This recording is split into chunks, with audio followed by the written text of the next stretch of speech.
이제부터 제3회의 제1분과입니다. 시간이 사실 주어진 시간이 보니까는 아마 여기 발표자분들 네 분과 더불어서 토론자분들이 굉장히 많습니다. 그래서 원래 제가 생각했던 그 발표 시간보다는 조금만 드려야 될 것 같아요. 그래서 발표자분들은 약 10분. 너무 짧죠? 준비하신 것에 비하면 너무 죄송합니다만 10분 내에 해주시면 네. 10분 발표를 해주시고 토론자분들은 진짜 죄송한데 3분 뭐 그렇지만 한 5분까지 해주셔야 아마 그래도 이 주어진 시간에 공식적으로 주어진 시간이 1시간 뭐 6분 정도이기 때문에 더 봅니다. 그러나 실제 방송으로 기대되기 때문에 분들한테 또 너무 저희가 제대로 걸 보여드릴 수 없기 때문에 아쉽지만 분 10분 토론자분들은 그 3분 정도로 가겠습니다. 그래서 제가 이 타이머를 일단은 10분에 맞춰 놓고 진행하겠습니다. 이상한 잡음이 들리면 아, 네.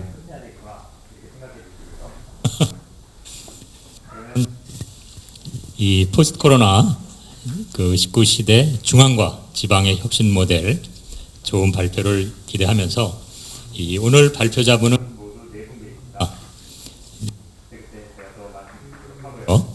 그 첫 번째 발표자로 초연결 트러스트 체인 공유 네트워크에 의한 사용자 중심 신경제 질서라는 제목으로 박경양 대표님께서 발표해 주시겠습니다.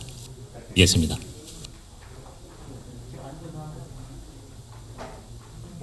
하신 대로 예. 발표자분 불편하면 마이크를 사용 안 하시는 것까지는 좀 하시면 고맙겠습니다.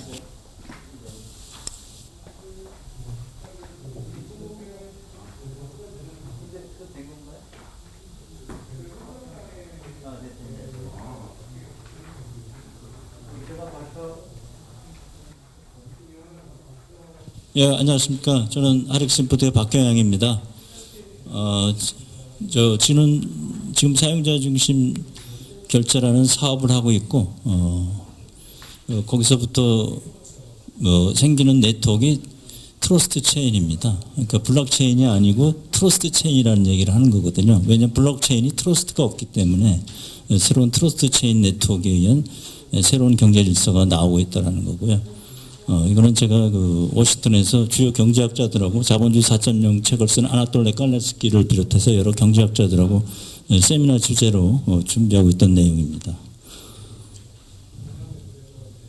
그 인류 역사를 보면은 다 도구를 가진 생산 수단을 가진 층에서 지배를 하는 거죠. 지금 현재 슈퍼스타 컴퍼니들이 그래서 슈퍼스타 엘리트들에 의해서 컴퓨터를 가지고 네트워크를 가지고 세상을 이끌고 있는 거고요. 그러나 지금 현재 이제 많은 여러분들 누구도 다 스마트폰을 갖고 있고 이 스마트폰이 네트워크의 중심이 되면 세상이 바뀐다는 겁니다. 그러니까 이제 허브와 스포크가 바뀌는 거죠. 거기에는 인공지능이 들어가는 거고 인공지능은 사용자의 통제하에 들어가는 인공지능에 의해서 모든 서비스가 온드맨드로 바뀌는 세상이 오는 거는 완전히 바뀌는 거다. 이게 유저 레볼루션이라고 합니다. 이게 인류의 마지막 혁명이라고 제가 얘기하고 있습니다. 지금 네트워크를 보면은 네트워크 세상이라는 건 누구도 인정하는 거고요. 여기에 보면은 사업자가 네트워크의 중심인 세상에서 소비자 여러분들이 네트워크의 중심이 되는 세상으로 바뀌는 것이 바로 사용자 중심 세상인 거고요. 예, 이것이 바로 이제 소비자가 어떤 것도 모든 것을 다이렉트로 연결할 수 있다. 중간자가 없이 내가 직접 연결할 수 있는 세상. 그 나하고 서비스 제공사. 서비스 제공사는 책임지는 신뢰기관으로서 나와 책임지는 신뢰기관과 사이에 중간자가 없는 그것이 바로 트러스트 체인입니다. 이것을 만들어야 하는 게 사용자중심 결제로부터 만들어지는 거고요. 이거는 바로 천동설에서 지동설의 전환입니다. 그러니까 허브가 바뀌는 거죠. 내가 허브가 되는 거고 사업자가 스포크가 되는 거죠. 이게 온디맨드 서비스 시장이거든요. 이걸 보면은 이제 우리가 인류 역사를 보면은 산업의 발전과 민주주의 발전, 그리고 자본주의 발전, 그리고 시장의 발전, 이 다 일치합니다. 그리고 이거는 사람의 욕구 수준의 발전하고도 다 일치합니다. 그래서 결국 뭐냐면은 이렇게 사용자가 중심이 되는 세상이 되면은, 그러니까 기술적으로는 트러스트 체인이고 그것이 사람이 통제하는 인공지능이고, 그거에 의해서 만들어지는 이제 유저 레볼루션, 사용자 혁명이 이루어지고 그것에 맞는 경제가 사용자 중심의 공유 경제입니다. 그리고 거기서 이루어지는 서비스가 온디맨드 서비스고요. 이런 세상이 오면은 결국은 소비자가 셀프 액츄얼레이션 단계를 거쳐서 바로 그 셀프 트랜센던스, 자기 초월에까지, 그래서 박애주의까지 가는 거죠. 이게 이제 사용자 중심 신경제가 만들어내는 거고요. 저는 이게 뭐 30여 년 전에 경제 성장이 결국 인간의 복지를 향상시킬 거냐라는 게 제가 항상 주제였습니다. 그리고 항상 일치하지 않는다는 거거든요.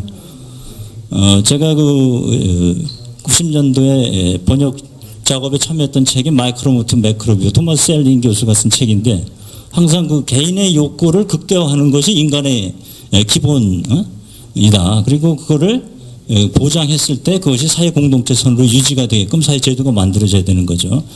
그 당시 주택 200만 원하고 병역제도 연구에 제가 참여했었는데, 그것이 시장의 원리를 따르지 않으면 실패한다라는 거였는데, 제가 그걸 지적했는데 그때 이제 사실 그런 게 잘 적용이 안 됐죠. 제가 항상 그래서 이거 혁신을 이루고 새로운 세상의 발전을 이루는 건 항상 이런 네 가지 원칙에 맞아야 된다. 그 로지컬리 익스플레인, 논리적으로 맞아야 되고, 합리적으로 증명 가능해야 되고, 상식 체계에 맞아야 되는데, 상식 체계에 맞아도 그 틀리는 게 있어요. 천동설 세대의 상식 체계 틀린 거기 때문에 자연의 법칙에 안 맞으면은 틀린 거죠. 예. 제가 그 블록체인 나왔을 때 블록체인이 아니다라는 걸 얘기를 한 겁니다. 왜냐하면 그건 신뢰가 없고, 그 다음에 신뢰가 없는 게 기본인 거고요. 인간이 만든 기술은 인간이 만든 기술이 항상 깨지기 때문에 그 기술이 신뢰를 담보할 수 없다라는 거였거든요. 그래서 항상 신뢰 기반이 있어야 된다는 거거든요. 그걸 이제 바로 1년 뒤에, 제가 얘기하고 나서 1년 뒤에 BIS에 좀 발표가 있었습니다. 블록체인이 그게 되는 게 아니다라는 걸. 그 다음에 제가 이제 4차 산업혁명에 나왔을 때 제가 얘기했습니다.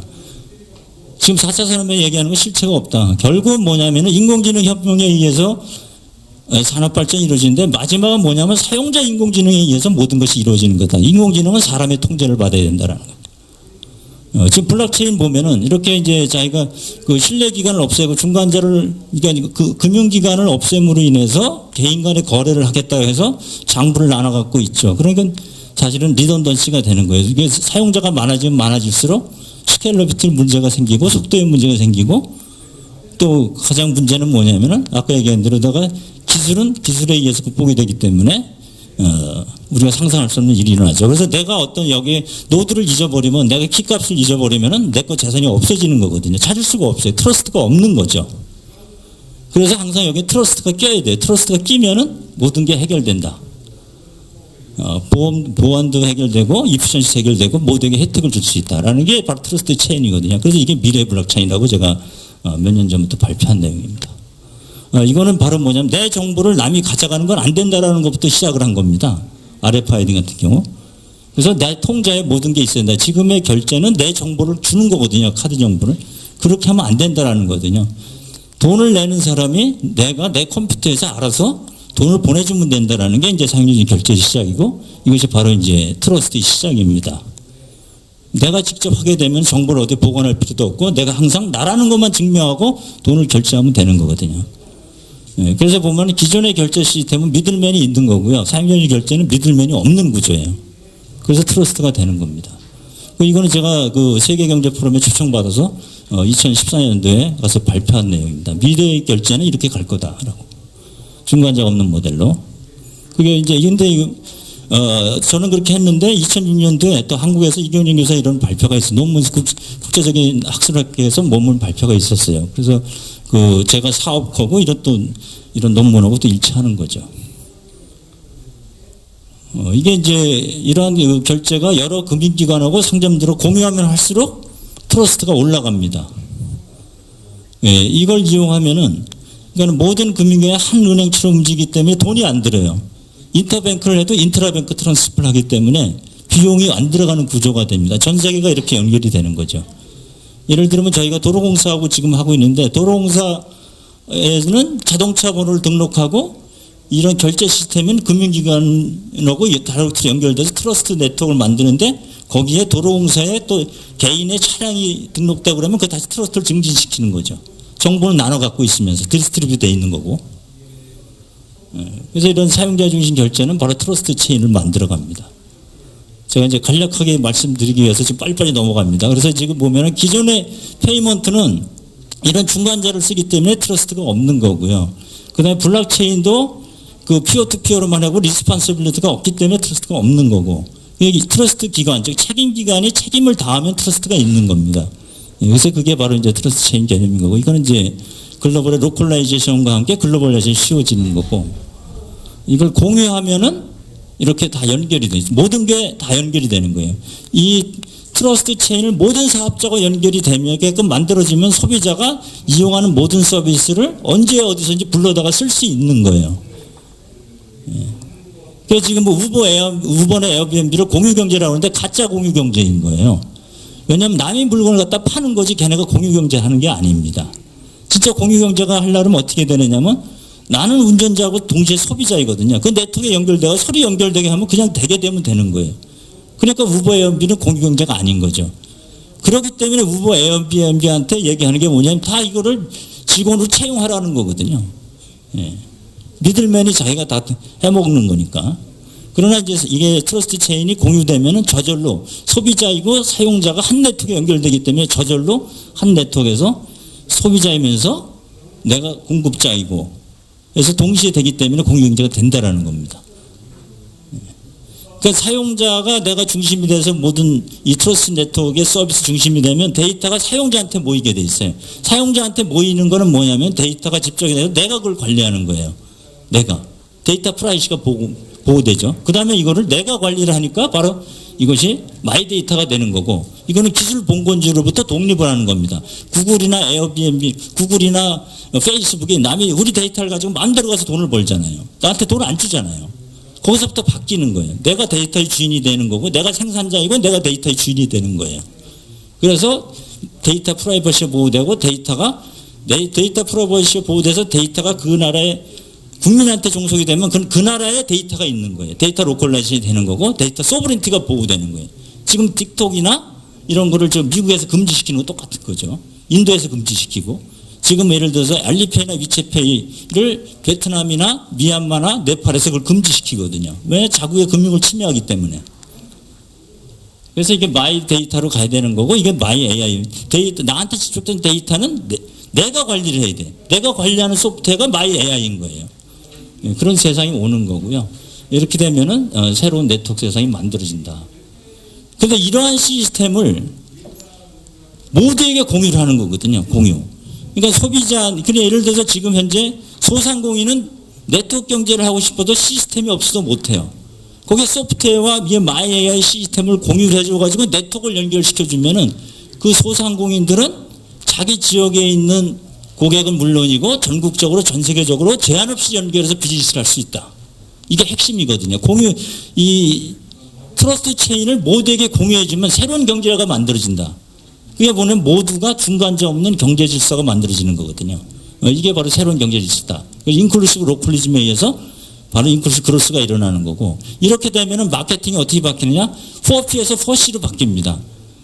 그러니까 뭐냐면 제품을 공급하는 공급자가 만들어놓은 제품을 쓰는 게 아니라 소비자가 원하는 거를 생산자가 만들게 돼 있는 코크리에이션에 일어나는 거고요.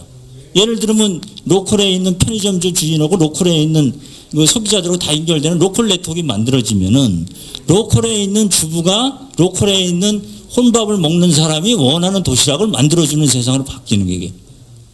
그 코크리에이션이죠. 예? 상품이. 그리고 그 가격은 고객이 원하는, 고객에 맞춰서 되는 거예요. 그래서 가격이 정해진 게 아니라 커런시라는 거예요. 커런시라는 거예요.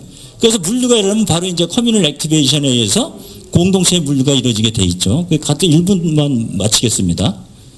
예, 그래서 이거는 전 세계에서 이걸 받아줍니다.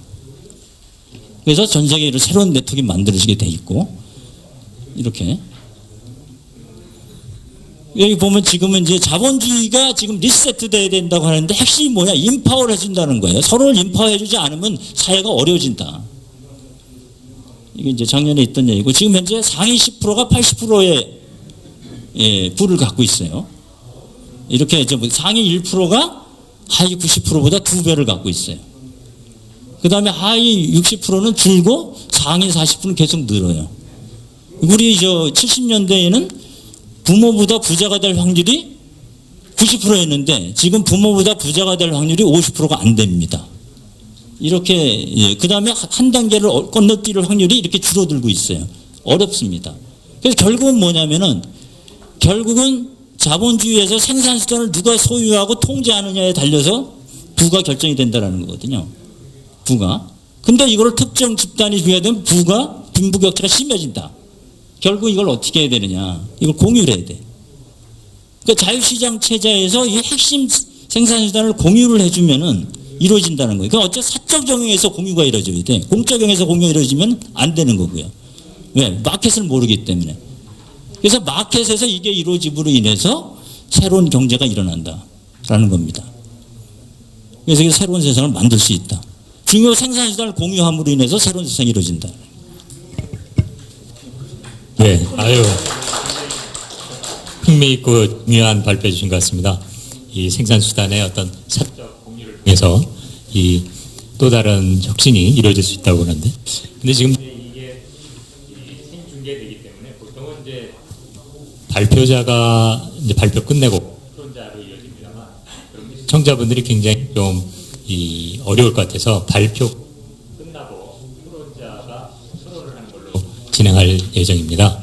그래서 지금 박경환 대표님의 이 발표에 대해서는 이 장경미 과장님과 행정안전부에 또 이 최문실 한국정보화진흥원 단장님 그리고 고려대 IC 대표인 이동식 선생님께서 토론을 좀 이어서 해주시기 부탁드립니다.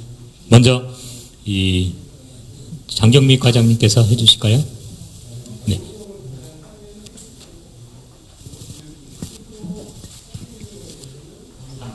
3분입니다.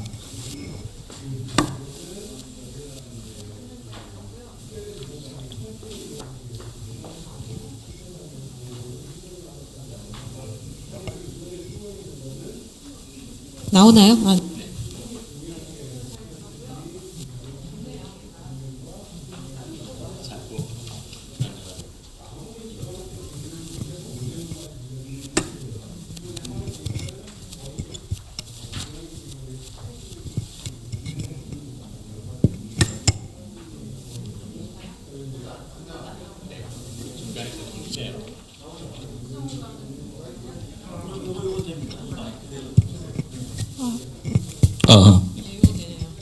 네, 이제 되는 것 같습니다.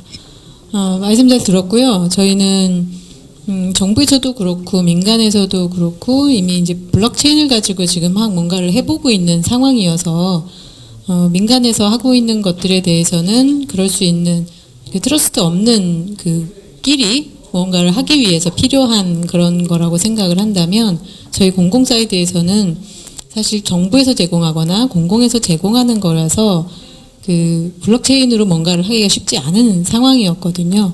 그래서 말씀하신 부분, 이제 트러스트가 있는 상태에서의 체인을 좀 형성해 보자는 말씀이셔서, 뭐 실질적으로 어떤 식으로 구현이 되고 서비스가 나타날지는 모르겠지만 뭔가 실험적으로 좀 진행이 되어봤으면 좋겠고 그런 것들을 바라보면서 공공에 쓸 수 있는 그런 형태로 좀 전환해 가야 되지 않을까 싶습니다. 마치겠습니다. 네, 짧게 고맙습니다. 다음은 이 최문실 단장님께서 이어서 토론해 주시겠습니다. 네, 안녕하세요. 저는 한국정보화진흥원의 최문실 단장입니다. 일단 발표해 주신 내용 잘 들었고, 저는 정보와 서비스가 어떤 공급자 중심에서 사용자 중심으로 바뀌어야 된다는 부분에 조금 집중을 해서 말씀을 드리면, 그거는 당연히 저희도 동의를 하고 있고, 공공 사이트에서도 지금 기존의 정부 서비스들을 전자화해서 이제 제공하고 이런 것들이 그간의 이제 공급자 중심의 어떤 서비스에 대한 모습이나 이런 거에 사실은 한계를 이미 많이 느끼고 있었고 그게 사용자 중심으로 바뀌어야 된다는데 전적으로 동의하고 또 거기에 맞게 지금 추진을 하고 있습니다. 그리고 아까 이제 발표자께서 말씀하신 이제는 뭐 어떤 그 나라는 주체에서 생성되는 데이터들이 중심이 돼서 더 많은 서비스를 할 수 있다는 부분에 대해서 전적으로 동의하고요. 지금 저희 그 정부에서도 디지털 어떤 정부 혁신이라는 그 전략 안에 마이데이터라는 개념을 도입을 해서 지금 정책을 추진하고 계십니다. 그래서 그 본인이 자기로부터 스스로 그 정보를 제공하고 이용하고 이런 통제권이라든지 이런 것들을 본인이 이제 자기 스스로 가져야 된다라는 컨셉을 지금 도입을 해서 실제로는 적용할 수 있는 지금 사례로는 일단 저희는 정부 사이트에서 일단 제공하는 서비스가 일단은 증명서 위주로 지금 사실은 많이 기반을 해서 개인에 대한 정보가 돌아다니고 있기 때문에 전자증명서라든지 뭐 또 경우에 따라서는 부동산 거래라든지 이런 데에 좀 블록체인이라든지 뭐 이런 거를 적용을 하는 사례도 있고 아까 말씀드린 것처럼 이제 마이데이터라는 컨셉으로 해서 자기 정보를 주체적으로 결정하고 이용하는데 이제 그 자기 결정권을 가지는 이 부분을 주요 정책으로 추진하고 있거든요. 그래서 아까 발표자분의 어떤 그 주장과 상당 부분 그런 거는 공통적인 어떤 방향일 것 같고요. 다만 이제 우리 장관장님도 말씀해 주셨다시피 그 발표자께서 말씀하신 트러스트를 기반으로 한 트러스트 체인이라는 게 실질적으로는 어떻게 그런 구현이 가능한 건지 그런 좀 실질적인 내용은 저도 좀 그 궁금해졌습니다. 그래서 혹시라도 뭐 다음에 또 기회가 된다면 그걸 실제로 어떻게 도로공사에 지금 적용하고 계시다니까 그런 게 어떻게 지금 그 트러스트를 기반으로 하는 그런 일들이 이루어지고 있는지도 한번 좀 들어보고 싶은 생각이 있습니다. 네네, 감사합니다. 네, 그러면 다음 토론자 더 듣고 한번 간단한 답 한번 듣겠습니다만 다음 이동수 대표님 네, 토론 반갑습니다. 부탁드립니다. 네. 저는 이제 그 고려대학교하고 협업해서 IC라고 해서 그 교육 프랜차이즈 회사를 운영하고 있는 곳입니다. 그 외에 저희가 이제 온라인 학습을 뭐 저는 메솔릭이라는 업체하고 메일고라는 업체를 통해서 이 기존의 이제 뭐 여러 공적인 모습과 다르지만 사적인 그 학원이라는 곳에 저희 프로그램을 한 3,000여 곳에 공급하고 있는데 제가 궁금한 게 이제 전 질문을 해도 됩니까? 네? 대표님께 질문을 드려도 되나요? 예, 가볍게 이제 궁금한 게 하나 있는데 첫 번째는 이 트러스트 체인인데 그 트러스트를 누굴 트러스트 하는지가 하나 좀 궁금하고요. 두 번째 질문은 저는 이제 지금 마이 데이터라고 해서 그 데이터가 그 결제하고 하는 그 개인의 것이다라고 했는데 기존의 그 결제 비용을 가맹점이 냈단 말이죠. 그게 무슨 말이냐면 기존에 가서 이제 그 가맹점에 결제를 하면 실제로 그 벤사나 아니면 피지사를 통해서 돈은 고객이 냈지만 그 가맹점이 수수료를 냈기 때문에 고객은 그 수수료에 대해서는 있고 이제 그 데이터가 그러면 나의 것이다 하는 마이 데이터라고 해서 소비자가 이제 자기 거라고 주장해 버리면 기존의 가맹점은 돈은 내가 내고 있었는데 수수료를 갑자기 그 데이터가 왜 저쪽 거냐? 그럴 수 있지 않느냐라는 한 번에 그냥 의구심. 그러면은 그 가맹점이 그 데이터를 고객님께 주면 우리가 지금 생각하는 모습 이런 거죠. 그 데이터가 내 거니까 마이 데이터는 개인 거니까 개인이 어떤 권리를 가져야 된다라고 하면 기존의 가맹점은 내가 수수료를 내고 있었는데 내 건 아니냐. 그럼 나한테도 뭘 줘야 되는 거 아니냐. 이렇게 주장할 수도 있지 않느냐라는 의구심은 한번 들어보는 거죠. 궁금해서 한번 질문을 드려보겠습니다. 네, 세 분의 토론 고맙고요. 이 토론에 대해서 간략하게 발표자분의 그 답을 듣도록 하겠습니다. 1분 내로 부탁드리겠습니다. 그게 이제 그 전자금융거래법에 의하면은요.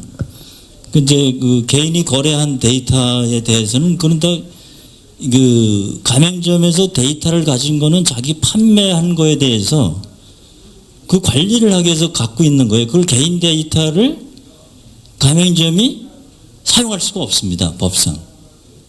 개인만이 그걸 사용할 수가 있는 거예요. 그래서 그거는 뭐냐면 개인은 근데 현재적으로 어떻게 기존의 시스템에서 어떻게 자기 데이터를 가졌냐면은 종이 영수증으로 데이터를 가진 거예요. 전자적으로는 데이터를 가질 수가 없었어요. 기존의 시스템에서는.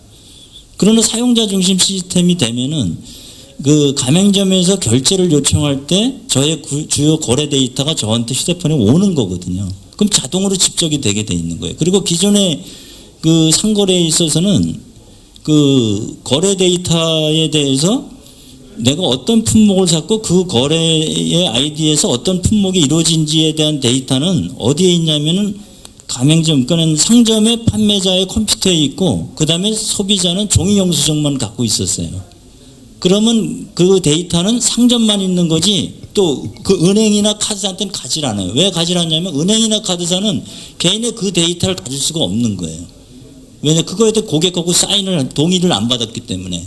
그러니까 은행이나 카드사는 뭐만 갖고 있냐? 어느 가맹점에서 이 카드로다 얼마 썼다만 갖고 있는 거예요. 왜냐하면 자기가 그걸 결제를 승인해 줘야 되니까. 그러니까 그 개인의 데이터는 가맹점의 판매자가 갖고 있지만은 그거는 법적으로 상점이 자기 소유를 주장할 수가 없는 겁니다. 법적으로 개인 겁니다.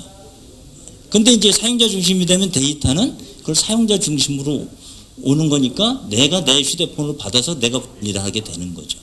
그 세상이 완전히 바뀌는 거죠. 근데 만약에 상점이 그 데이터를 쓰고 싶다 그러면은 고객하고 동의를 받아야 돼요. 근데 지금 예를 들어서 일반적으로 가게 가서 내가 슈퍼 가서 물건을 사는데 언제 그걸 동의를 받고 그럽니까? 안 되는 거죠. 하려고 그러면 고객의 서비스를 하고 있어야 자기가 그 데이터를 하는 거예요. 그러니까 사용자한테 뭔가 혜택을 제공할 때 사용자 데이터를 자기가 활용할 수 있는 거예요. 그렇게 바뀌는 거죠. 그래서 마이데이터 시대가 오는 거죠. 네.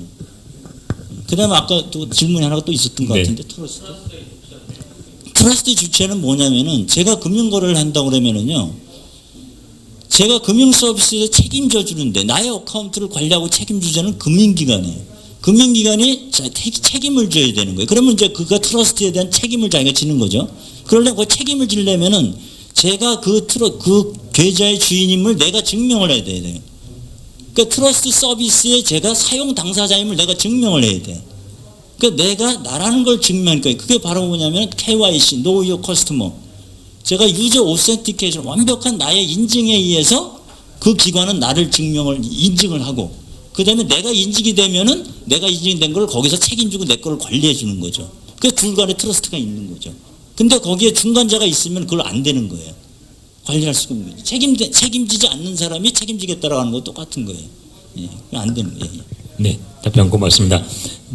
조금 전에 최문신 단장님이 어떻게 트러스트를 하냐라는 부분하고 또 이어져 있는 것 같고요. 네, 그럼 또 저희가 어느 정도 빨리 마치면 서로 또 질의응답 시간 가질까 생각합니다. 그럼 다음 두 번째 발표로 이 오광탁 본부장님께서 한국정보화진흥원의 오광탁 본부장님께서 코로나19 이후 디지털 정보 이슈와 과제에 대해서 발표해 주시겠습니다.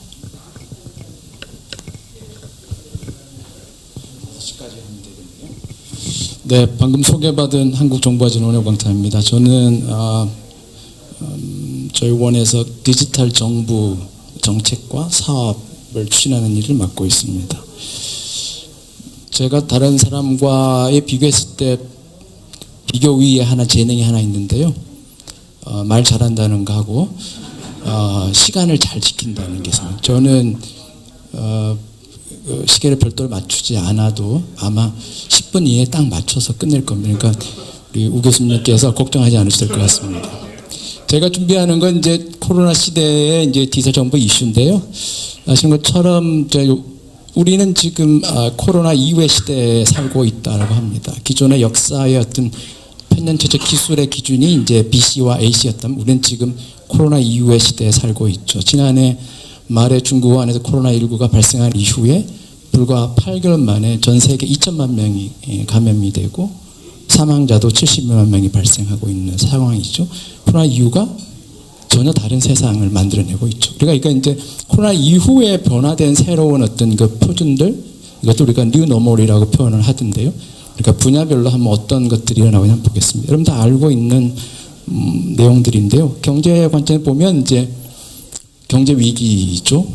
초기에는 코로나를 어떻게 막을 거냐의 문제가 핫 이슈였지만 이제는 이제 코로나 이후로 발생한 경제 위기를 어떻게 이겨낼 것인가의 문제로 중심이 넘어갔죠. 그래서 경제 대공황이라 하죠. 이 공황에 맞추어서 과거의 정책 사례에서 우리가 또 교훈을 얻죠. 경제 위기를 극복하기 위한 정책들이 국가 중에 화두가 됐죠. 이미 이제 발표된 것처럼 디지털 뉴딜, 한국판 뉴딜이 만들어진 거죠. 또 비즈니스 유형도 바뀌고 있죠. 이제 언택트 비즈니스가 대세로 정착하고 있는 거죠. 그다음 이제 일하는 방식도 바뀌고 있어요. 사실 우리나라는 이제 과거 미국이나 유럽 국가에 비해서 스마트 워크 또 원격 근무나 재택 근무에 대해서 굉장히 부정적 인식이 많은데 코로나19가 강제한 일하는 방식의 변화로 인해서 재택근무, 원격근무에 갖고 있는 그 효율성과 생산성이 꼭 그 반대의 근무 형태와 크게 다르지 않다라는 것이 검증되고 있는 것 같아요. 사상 초의 온라인 교육이죠. 역대 대학 생활을 가장 행복한 시절이 대학 1학년인데 입학식을 이후로 매일같이 즐거운 시간이 있었는데 이번 입학생들은 학교조차도 갖지 못한 상황이죠. 초유의 온라인 입학을 계약을 한 거죠. 레저의 방식도 바뀌었다는 거죠. 또 하나는 이제 그 많은 분들이 공공의 재발견 또 빅 거버먼트의 부활 이리 중요 화두가 되고 있습니다. 이런 문제죠. 그리고 이제 제가 왼쪽에 그 제세 딜레마의 이미지를 넣어놨는데요. 지금은 제세 딜레마에 빠지고 있는 것 같아요. 세계가. 특히 그 백신 개발의 어떤 경쟁이 흑화되면서 개발 이후에 국가 간의 이 백신의 보급과 관련해서 국가의 갈등에 관한 문제들. 근데 결국에는 세계 인류가 살아나려면 제세 딜레마에 빠지면 되지 않고 결국 협력을 통해서 이 문제를 해결해 가야 된다는 거죠. 각국 도생의 문제가 결국 인류 전체의 어떤 불행을 가져올 거다라는 얘기입니다. 제가 그 코로나 이후에 우리의 뉴 노멀에 관련해서 많은 그 아티클이나 이런 신문 보도를 봤는데 가장 포괄적으로 잘 정리한 글이 이 글인 것 같아요. 폴리티컬 매거진에서 나왔던 글인데요. 커버 스토리에서 다뤘는데 미국의 그 산하견의 한 30여 명의 저명한 인사들에게 그 분야에 당신이 하는 가장 한 가지의 어떤 뉴 노멀 지배적인 도미넌트한 변화를 얘기하라고 했어요. 그 결과를 정리한 건데 주로 이제 공동체 분야라든지 기술 분야, 건강 분야입니다. 공동체에서 보면 우리가 보면 여러 가지 있지만 새로운 new type patriotism, 새로운 어떤 유형의 애국심이 반려되고 있다. 이제는 red or blue의 문제가 아니라는 거죠. 코로나의 공공의 적을 통해서 과거의 어떤 그 냉전적 사고가 벗어났다는 거고 또 하나는 우리가 그동안에 따랐던 미국과 중국의 거대 G2에 대한 허상인 거죠. 그들이 선진국인가라는 질문을 던지게 된 상황이 됐죠. 그 양극화의 쇠퇴의 문제도 나온 거죠. 또 어느 때보다 지금 전문가가 중요한 시대가 되고 있다는 거죠. 또는 기술 면에서 역시 이제 AR, VR, 디지털이 갖고 있는 잠재력의 활용의 기회가 더 커졌다라는 게 공통적인 인식이고요. 건강에서는 이제 원격 진료 이제는 이제 원격 진료 문제도 중요한 화두죠. 지금 의대 정원 늘린다고 의사들이 거리에 나와 있는데 이게 국민들 어떻게 피할지 모르겠지만 이제 원격 진료는 또 하나 그들에도 관심사인 거죠. 원격 진료 이제 가야 될 하나의 패러다임이라고 볼 수 있어요. 또 정부가 거대 제약회사가 되고 있다. 미국이나 영국이나 중국, 러시아 정부가 엄청난 재정 투자를 하고 있죠. 또 개발된 백신을 선점하기 위해서 영국, 독일, 프랑스 제약회사에 1억 달러 이상들의 예산을 쓰고 있죠. 정부 보면 아까 말했던 큰 정부의 기관, 빅 거버먼트. 과거에는 우리가 늘 정부는 커지는 것에 대한 어떤 두려움이 있어요. 또 국민들로부터. 그러니까 항상 작은 정부에 지향했죠. 그러니까 거기다가 이제 작지만 큰 정부, small and robust government죠. 그게 결국 가능한 게 이제 전자정부의 구호죠. 이제는 근데 다시 큰 정부의 기환의 시대가 오고 있고, 이제는 또 하나는 뉴 시빅. 이거 시빅 이노베이션 중요하다는 거죠. 이제 정부가 가지고 있는 자원을 가지고 이 사회의 어떤 위키드 프로블럼을 해결할 수 있는 시대는 지나갔다는 거죠. 사회 공동체가 가지고 있는 어떤 자산을 활용해야 현재 사회 위키드 프로블럼 문제를 해결할 수 있는 시대가 온 거죠. 또 선거에서도 보면 이제 e-voting 문제도 중요한 거고요. 경제 보면 이제 국내 공급 체인이 중요해졌다. 우리는 코로나 이전에 그 일본 덕분으로 우리가 반도체 분야에서 국내 도메스틱 서플라이 체인이 얼마나 중요한가, 자국의 어떤 경제 자생력에 대한 경험을 미리 했죠. 뭐 생활 양식에 보면 회식 문화의 변화라든지 또 공원의 부활 뭐 이런 것들입니다. 보시면 제가 발표하면서 늘 보면 이 장표에 오게 되면 다 사진들을 찍고 그래요. 근데 여러분들 갖고 계시니까 보시면 될 것 같아요. 자, 아까 말한 이제 새로운 위기의 뉴 딜이죠. 그 큰 축은 사회 안전망을 기반으로 디지털 뉴딜과 그러니까 그린 뉴딜로 만들어져 있고, 그 안에는 이제 10대 그 대표 과제가 있는데, 그 중에서 이제 디지털 부분에서는 이제 데이터 댐 구축하는 거, 또 지능형 정부 만드는, 또 스마트 의료 인프라를 구축하는 것이 디지털 그 뉴딜의 핵심적인 과제들입니다. 이번에 코로나를 하면서 우리가 그 디지털 정부가 가지고 있는 그 장점들이 이번에 평가된 것 같아요. 그러니까 한국이 K-방역이 성공할 수 있던 가장 중요한 기반은 역시 전자정부의 기반이 준 역할을 했다라는 평가입니다. 그래서 기존의 전자정부 기반들, 그리고 우리가 시민사회 협력이 덧붙여서 세계 모범적인 어떤 코로나의 대응 국가로 평가받고 있는 거죠. 이 사업들이 주로 그동안 저희가 한 20여 년 동안 전자정부를 통해서 감염병 예방과 또 사회적 재난, 또 자연적 재난에 관련된 시스템을 구축한 내용들인데, 이번에 이런 전자정부 시스템들이 매우 유용하게 활용이 됐습니다. 공적마스크 시민사회 협력을 통해 만들어진 거였죠. 재난지원금도 단 며칠 만에 전 국민이 신청하고 됐죠. 일본은 우편 방식으로 진행되다 보니까 우편으로 신청서 받고 작성해서 보내고 언제 받을지 모르는 상황이죠.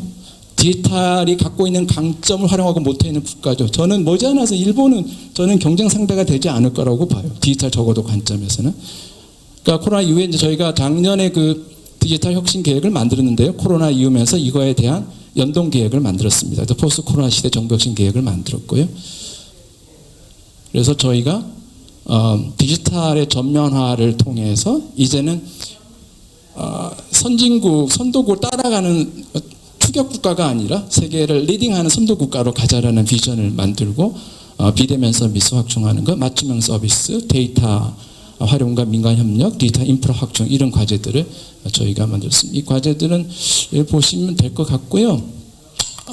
아까 말씀드렸던 우리가 이제 결국 데이터를 활용한 정부가 중요하죠. 그래서 앞으로 디지털 정부에서 키는 아마 데이터가 될 거라고 생각됩니다. 저는 이제 이게 정부 계획에 반영되어 있지 않지만 현재 정부의 데이터 정책이 정부 내 백엔드 사이드에서 있는 행정정보 공동 플랫폼 또는 국가 마스터 데이터 플랫폼이 있고, 또 민간 영역에서는 과기부가 하는 분야별 빅데이터 플랫폼과 센터 사업이 있어요. 근데 이것들이 전체적으로 연계되는 국가 지능형 데이터 지능망이 만들어져야 된다라고 이제 보여집니다. 그리고 이쪽에 하나는 데이터 관리가 후행적이, 이미 만들어진 데이터를 또 품질을 또 오류를 교정해서 만드는 품질 교정 사업을 하고, 그래서 이게 데이터 댐에 보내는 것이 아니라 댐에 들어올 때 이미 퀄리티 높은 데이터를 만들어야 데이터 경쟁력이 있다. 결국 데이터 경쟁이라는 거는 데이터가 많이 흐르느냐, 데이터가 얼마나 퀄리티가 높냐의 문제죠. 지금처럼 앞으로 데이터 관리 정책은 생성 단계부터 기계 판독이 가능한 형태의 데이터가 생산되도록 하는데 정책의 초점이 가야 된다라는 생각입니다. 나머지는 보시면 될 것 같고요. 제가 지방자치학회라 가지고 적어도 또 지방자치 관련된 언급을 해야 될 것 같아서 준비한 장표인데요. 코로나가 던져준 지방자치 면에서는 어떤 화제가 있을까 보면, 중앙하고 지방정부 간의 역할, 거버넌스를 어떻게 가져갈 것인가 문제를 던지고 있는 것 같아요. 또 하나는 지역별 어떤 정책 경쟁이 이루어지고 있다라는 생각이 듭니다. 이거 또 지역 정부 간의 어떤 격차 문제도 또한 중요한 정책 화두가 된 것 같고요. 그리고 의료 서비스나 지역 경제 활성화, 이런 것들이 주요 이슈가 된 것 같습니다. 제가 최근에 오면서 OECD 자료를 하나 찾았는데요. OECD에 보니까 코비드 이후의 어떤 장기적 관점에서의 큰 화두는 중앙과 지방 정부의 어떤 크로스 커팅한 거버넌스가 중요하다. 또 그린 정책, 그 다음에 어떤 중앙과 지방 정부의 어떤 협력적인 어떤 통합 사업과 예산의 운영들, 이런 것들이 중요한 화두가 될 거라고 얘기하고 있고요. 또 지방자치정부 차원에서의 정책 영역은 지금 진행되고 있는 어떤 사회적 거리두기의 문제나 이런 격리 문제, 그리고 또 취약계층에 대한 지원에 관련된 문제들, 그리고 지방 서비스를 어떻게 효과적으로 전달할 것인가, 어떤 딜리버리에 관련된 문제들, 결국엔 또 여기도 결국 지역경제 지원과 그 회복 탄력성을 회복하는 것, 이것이 아마 중요한 지방정부의 정책의 화두가 될 거라고 생각합니다. 제 느낌이 한 10분 가까이 될 것 같은데, 네, 감사합니다. 예, 아유, 재밌는 발표 고맙습니다. 이 발표에 대해서는 정은혜 전 더불어민주당 의원과 이 정성호 한국재정정보원에 계신 정성호 박사님, 또 MBN 기자로 계신 윤범기 선생님께서 토론해 주시겠습니다. 먼저 정 의원님 부탁드립니다. 네, 앞서 말씀하신 대로 굉장히 재밌게 잘 들었습니다. 특히 그 코로나19로 달라질 우리의 미래, 그 정리된 부분들이 굉장히 좀 인상 깊었는데요. 제가 지금 2살 된 딸 아이를 키우고 있는데, 그러고 보니까 제가 살아왔던, 또 저희 아버지가 살았던 시대와는 너무나 다르게 이 아이는 지금부터도 마스크 차는 게 너무나 일상적이고, 그리고 지금부터도 휴대폰으로, 그러니까 만 2살인데도 휴대폰으로 본인이 유튜브를 이렇게 검색하고 흥미있는 걸 보면서 깜짝깜짝 놀랄 때가 많아요. 그래서 정말 지금 시대를 살아가는 또 이후 세대를 살아가는 그 젊은이들에게 태어났을 때부터 너무나 익숙한 이런 디지털화 되어 있는 세상과 또 우리가 생각하는, 우리가 또 경험했던 중간자 역할, 중간에서 경험했던 역할, 또 어르신들이 처음에 접하지 못하다가 이제 나이가 들어서 배우신 분들과 이 세 분류를 일단 나눠봤을 때 굉장히 그 접근성이라든지 그런 거에서 많은 차이가 날 걸로 저는 생각이 됩니다. 그리고 이번에 같은 경우도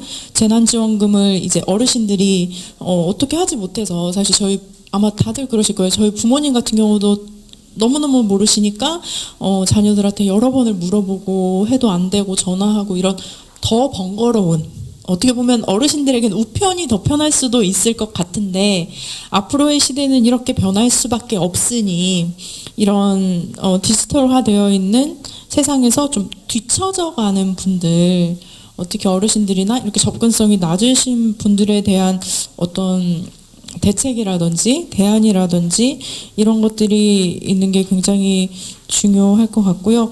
한 가지 더는 이제 지금 그 개발된 그 정부에서 추진하고 있는 디지털 정부 뭐 이런 것들이 정말로 저는 교육에서도 사용이 되면 너무 좋겠다. 물론 지금 뭐 화상으로 하는 뭐 그런 강의라든지 수업이 있지만 그런 것도 있더라고요. 예를 들면 이런 강의실에 뭐 3D라든지 뭐 VR 이런 걸로 해서 여기에 막 고래가 다니고 뭐 이런 식으로 지금 기술적으로는 전혀 문제가 없다고 하더라고요. 그래서 그런 정부에서 그런 기술들을 교육에 적용하는 거, 이런 것들에 대한 좀 관심이 있었는데 오늘 말씀하신 이런 발표 내용들을 듣고 나니까 이런 배경이 있었고 이렇게 나아가서 사실 우리가 원하지 않아도 이런 방향으로 나아갈 수밖에 없겠구나 하는 생각이 드는데, 이 안에서 좀 낙오되는 사람들이 없고 또 새롭게 배우는 사람들이 빨리 적응하고 이것을 오히려 더 장점으로 활용할 수 있는 그런 것들에 대해서 조금 약간 여쭤보고 싶습니다. 네. 네, 그럼 다음 한국재정정보원의 정성호 박사님께 부탁드리겠습니다. 네, 본부장님 발표 잘 들었습니다. 저는 IT 쪽을 공부하지 않고 재정 쪽을 공부해서 사실 조금 어려운 부분이긴 한데요. 최근에 이제 뉴딜이 발표되고 제가 조금 이렇게 임박을 하면서 제가 생각하는 걸 조금 더 보탠다 그럴까요? 그렇게 좀 진행하도록 하겠습니다. 지금 새롭게 디지털 정부가 이제 막 부각이 되고 있지 않습니까? 한국의 이제 방향성은 되게 맞는 것 같아요. 그래서 제가 관심 있게 보는 거는 그 중에도 이제 디지털 뉴딜이 있고 그린 뉴딜 두 개를 같이 해서 안전망 강한데 디지털 뉴딜에 조금 관심을 가지고 있고 그 중에 데이터 댐이거든요. 근데 데이터 댐이란 장명을 하는 데까지는 성공한 것 같아요. 이게 미국의 후보 댐을 빌어서 이제 우리나라에 와서 이제 데이터 댐을 만드는데, 그럼 데이터 댐이 과연 무엇인가? 그러면 형체도 없고 손에 만지지도 않는데 과연 어떻게 그림을 그릴까라는 생각에서 조금 여러 가지 고민을 해봐야 된다라는 생각을 가지고 있습니다. 그런 거에 일정 부분의 법적 근거를 보면 최근에 이제 올 초에 통과된 데이터 3법이 있고요. 또 5월 달에 개정이 됐죠. 그 3개는 개정이 됐고, 데이터 기반 행정 활성화에 관한 법률, 약칭 데이터 기반 행정법입니다. 그래서 그 법을 좀 보자면 과연 어떤 방향으로 가야 되는 것인가. 그 중에 최근에 제정된 데이터 기반 행정법에는 데이터를 활용한 행정이라고 이제 정의를 하고 있는데, 과연 그러면 데이터를 활용한 행정이 좋은 건가? 그럼 데이터를 활용하지 않으면 좋지 않은 행정인가? 여기에 대한 근본적인 어떤 생각을 해봐야 될 때가 왔지 않았나 생각합니다. 그래서 근본적으로 데이터에 기반한 행정이라 하는 것은 소위 말해서 증거 기반 정책 결정, 또 다른 한국말로 하면 지능형 정부 교원인데, 사실 그걸 뒷받침하니까 어떤 어프로치를 해야 되는가에 대한 생각을 좀 많이 하게 됩니다. 그래서 이제 뉴노멀이라고 그러지 않습니까? 시대의 어떤 패러다임에 전환됐는데 여전히 과거의 생각을 그대로 가지면서 혹시 외형만 가져가고 있는 건 아닌지, 실질을 추구해야 되는데 과연 무엇을 할지를 모르고 있는 건 아닌지 좀 고민해야 된다는 생각을 가져봅니다. 그래서 제가 좀 즐겨 쓰는 말 중에 하나가, 어떤 공통된 상황인식이 있으면 그 자체만으로도 행동에 원동력이 되는 것이죠. 그래서 조금의 어떤 공통된 상황인식이 필요하다. 그렇다면 조금 더 구체적으로 들어가 보면 과연 지금 말하는 디지털 뉴딜, 그린 뉴딜에서 과연 데피니션을 어떻게 가져야 되는 것인가. 그러면 결국은 수사에 머물러서는 안 되는 것이 아닌가. 결국은 가만히 보게 되면 디지털 뉴딜, 그린 뉴딜 해서 좋은 장면을 했는데 가만히 내심적으로 쳐다보면 과거의 전통적인 후보템을 만드는 거에 불과한 것은 아닌가라는 그런 조금 반문을 해봐야지 진짜 말하는 디지털 정부 뉴노멀을 우리가 좀 선도적으로 추격행위에서 선도적으로 어떤 갈 수 있는 계기가 되지 않을까라는 그런 생각을 해보면서 우리 본부장도 발표하신 것도 많이 배웠습니다. 그래서 오늘 감사드립니다. 네, 그러면 그 세 번째 토론자 MBN의 윤범기 기자님의 말씀을 듣겠습니다.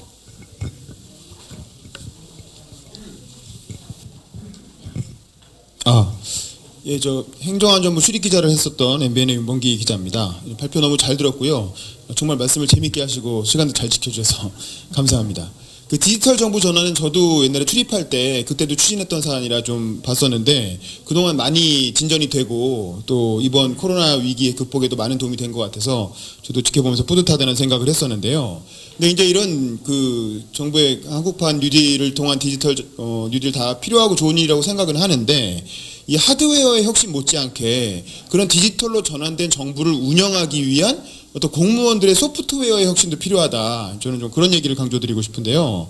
이 정부가 플랫폼으로 되는 건 굉장히 필요하고 중요한 일입니다. 근데 이제 지금 현재의 공무원 충원과 운영 시스템을 그대로 둔 채 디지털 정부로 전환한다는 게 이제 얼마나 효율적으로 잘 운영될 것인가 이런 궁금증이 하나 있고요. 지금 현재 공무원은 이제 9급과 7급, 5급 이렇게 세 가지 유형의 공채로 이제 직업 공무원 충원을 하고 있죠. 거기에 일부 이제 계약직 공무원이 있는 뭐 그런 정도인데 사실은 이 디지털 정부 전환과 함께 공무원을 충원하고 운영하는 방식도 혁신적으로 바뀌어야 되는 게 아닌가 뭐 그런 생각을 하게 되는데요. 9급 공무원 같은 경우는 지금 사실은 이 고졸 대상으로 설계된 직군입니다. 원래는. 그래서 사실 대학을 나올 필요도 없고 고졸 정도만 해도 할 수 있는 업무를 사실 9급 공무원으로 설정해 놨던 거였거든요. 근데 지금은 뭐 너무 처우가 좋으니까 대졸자들이 수십만 명이 지원하는 시험이 되어버렸습니다. 그로 인한 이제 사실은 일자리의 왜곡 현상도 굉장히 심각하다고 생각을 하는데요. 그래서 9급 공무원은 차라리 장애인이나 아니면 청년이나 어떤 그 소외계층 이제 그런 분들을 대상으로 지원을 받아서 추첨을 통해서 선발하는 방식으로 그래서 2년에서 4년 정도 계약직으로 운영을 하고 그 어려운 분들이 돌아가면서 할 수 있게 그런 식으로 바꾸는 게 좋지 않을까 싶고 7급 공무원은 현행 유지를 하면서 어떤 정부의 연속성이 있어야 되니까 정부의 중심을 잡아주시고 5급 공채는 폐지하고 정당에서 추천하는 어떤 전문가들이나 또 시민사회의 전문가들로 운영해서 역시 이제 정부의 임기와 함께 5년 정도 대통령 임기에 맞춰서 5년 정도 정부가 추천해서 같이 또 재집권을 하면 더 할 수도 있고 정권이 바뀌면 또 교체되고 뭐 그런 방식으로 이제 미국에는 뭐 그런 방식으로 해서 뭐 플란북이라는 인재 추천 뭐 이렇게 시스템도 있다고 하지 않습니까? 이제 그런 식으로 디지털 정부가 변환된 거에 맞게 공무원들도 다양한 어떤 시민과 전문가들이 공공부문에 들어가서 정부를 운영하는 데 함께 참여하고 그리고 또 사회가 바뀌면 그분들이 나와서 또 새로운 분들이 다시 들어가고 그런 식으로 정부 운영의 주체도 소프트웨어도 더 디지털하게 그리고 더 스마트하게 애자일하게 바뀌어야 사실은 디지털 정부 전환이 완성이 되지 않을까 그런 의견입니다. 감사합니다. 네, 세 분의 토론 감사합니다. 여기에 대해서 간단하게 한 말씀 해주시겠습니까? 네, 세 분의 말씀에 다 전적으로 동의하고요. 이건 1분 정도 말씀하면 될 것 같은데요. 코로나가 이게 아주 나쁜 게 어려운 사람을 더 어렵게 만들고 어려운 국가를 더 어렵게 만드는 문제가 있어요. 그래서 그 어느 때보다도 이 격차에 관한 문제가 더 심각한 문제가 됐고요. 그래서 이때 정부 추진 계획에도 이제 디지털 포용에 관련된 사업 그래서 포함시켜 놨습니다. 그리고 데이터 때문에 아까 이제 과거 박근혜 정부 때 이제 창조경제만큼이나 이제 추상적 명제일 수 있는데 그때보다는 훨씬 추상적 명제가 아니고 실체가 있는 그 사업으로 알고 있고요. 그래서 지적하신 말씀 충분히 가능한 얘기고 이건 정부 책 당국에서 아마 그 국민들의 일반적 우려를 해소해야 될 책임이 있다고 봅니다. 그리고 이제 마지막에 그 하드웨어뿐만 아니라 소프트웨어적인 어떤 혁신 정말 동의하고요. 그 차원에서 뭐 공무원의 채용 방식과 역량 개발의 방식도 바뀌어야 되고 유연성을 더 높여야 된다고 생각합니다. 고맙습니다. 네, 말씀 고맙습니다. 그럼 아쉽게도 시간상 쉬는 시간 없이 세 번째 발표로 이어가겠습니다. 이 포스트 코로나 19와 지방자치 혁신 방향이라는 주제로 상지대 박기관 박사님께서 발표해 주시겠습니다. 네, 방금 소개받은 상지대학교 행정학과의 박기관 교수입니다. 제가 발표할 부분은 지금 포스트 코로나 19와 지방자치 혁신 방향인데요. 여기는 이제 지방자치학회이기 때문에 이 지방의 관점에서 좀 바라볼 필요가 있다. 그래서 아무래도 지금 이제 아마 핵심은 이건 것 같아요. 안 되네. 지금 발표의 이 부분에 관련된 부분이 대개 이 코로나의 이 대재앙 이러한 이제 원인들이 보면은 거의 이제 기후의 변화가 이제 급속히 이제 악화가 되거든요. 기후의 변화. 이 기후가 이제 온난화 현상이 나타나는데 여기 보면은 알래스카 같은 경우에 보면 폭염이 지금 굉장히 일어나고 있잖아요. 제가 아주 놀라운 이 보도를 봤냐면은 앞으로 2020년대에 가면은 지구가 1.5도에 이제 간다고 그래요. 이렇게 되면 우리가 상상할 수 없는 이제 대재앙이 온다고 그럽니다. 2도에 가려면 이거 완전 이제 파멸 정도 형태가 되는데 이런 현상이 이제 계속 지구에서 나오고 있다. 그다음 우리 이제 한국에 같은 경우도 장마 같은 경우도요. 이것도 어떻게 보면은 상당히 기후에 대한 문제가 심각하게 되지 않느냐. 그래서 주로 이제 여기에서 제가 이제 짧게 하겠습니다. 10분 더 전에 다 여기 들어가 있는 내용이니까. 지금 이 디지털에 기반으로 한 그런 하나의 뉴딜, 또 하나는 어차피 이제 기후 변화라든지 이제 코로나든지 이런 걸 방지하기 위해서 이제 환경 보호 쪽으로 가야 되니까 그러니까 이제 그린 뉴딜 쪽으로 가는 거예요. 이게 이제 한국판 뉴딜인데 제가 여기서 좀 고민해야 될 부분들이 우리가 지방 차원에서 보면은 이 포스트 코로나의 이제 뉴 트렌드가 쭉 나와 있어요. 여기 지금 아까 우왕택 의원님 다 지적한 내용인데 여기 부분에서 한번 우리가 생각해야 될 부분이 중앙과 지방 간의 관계에서 한번 볼 때 이제는 이 트렌드에서 가장 주목할 부분이 탈반세계화입니다. 그러니까 이제 지역화로 들어온 거예요. 한때는 이제 우리가 로컬리제이션 또는 뭐 글로벌리제이션 해가지고 세방화라고 했는데 이제 완전히 뭐예요. 이제 세계 이제 국경이 이제 무너지고 인적 자원이 이제 차단이 되니까 지역으로 이제 가게 돼 있죠. 그러니까 지방화가 이제 더 지역이 이제 더 중요하게 될 거라고 보여지는 거예요. 이게 중요한 부분인데요. 그 대신 우리가 이제 단적으로 보면은 지금 발표 과정에서도 이게 보면은 스마트 정부, 디지털 정부이기 때문에 상당한 많은 어때요? 정부가 적극적으로 개입할 수밖에 없고 이렇게 되면 중앙이 상당히 커질 수밖에 없습니다. 권한이. 그러니까 이게 달리 속도를 이 정책적으로 보면은 우리가 그런 이면에 중앙에 대한 권한이 더 세질 수가 있다. 그다음에 더 놀라운 사실은 물론 우리가 K 방역이라서 세계에 놀라울 만한 그야말로 아주 획기적인 K 방역에 대한 모범적인 국가로 거듭났죠. 그런데 잘 아시다시피 이 사생활에 대한 제약, 침입, 침해 이건 뭐 세계에 또 유례없다고 그래요. 유럽 같은 경우는 굉장히 놀라울 만한 게 이건 한국만이 일어날 수 있는 사건이다. 왜냐하면 동선을 따라서 모든 것 자가격리 모여서 생명 안전을 위해서 전부 다 모든 것을 감시 체제로 가는 거잖아요. 이제 이러한 것들은 어떻게 보면 지역 지방의 차원에서는 그 개인의 지역 주민들의 복리 증진과 삶의 질에 관련된 문제거든요. 근데 이런 부분도 우리가 한번 고민할 필요가 있다. 그러니까 이런 부분들이 우리가 중앙과 지방과의 관계, 특히 지금 현재 여기 나온 19가지 트렌드에서 머니폴리스가 있어요. 이게 돈 풀기거든요. 이건 뭐 세계가 지금 이 재앙을 풀기 위해서 해결하기 위해서 대책하기 위해서 돈을 풀게 돼 있습니다. 근데 우리나라도 지금 엄청난 돈을 많이 풀었죠. 근데 이게 어떻게 보면은 국가의 부담을 넘어서 이 지역의 부담을 엄청나게 가져올 수 있습니다.